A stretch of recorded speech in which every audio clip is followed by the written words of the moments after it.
Just hit the space bar. All right. This is Mike Lund, and welcome to Isn't It Odd?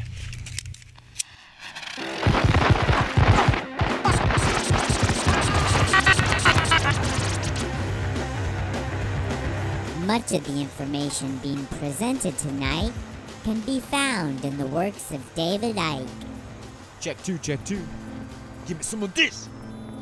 Give me some of that.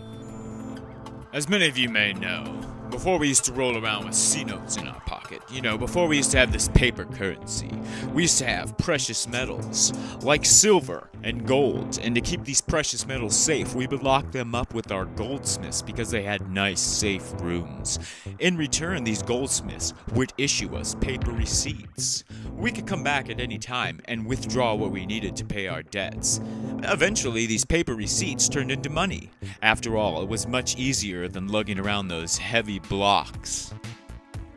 These goldsmiths realized that a majority of the gold and silver wasn't being touched.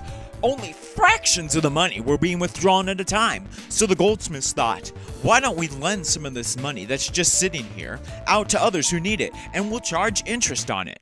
Great, right? Yeah, all except for the fact that the money that was lent out never existed to begin with. It was someone else's. Not to mention, when you borrow money, you pay back your debt plus interest.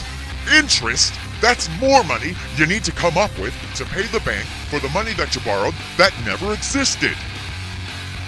Slowly, the banks pull in all the wealth of the world by collecting more and more interest on money that is not real.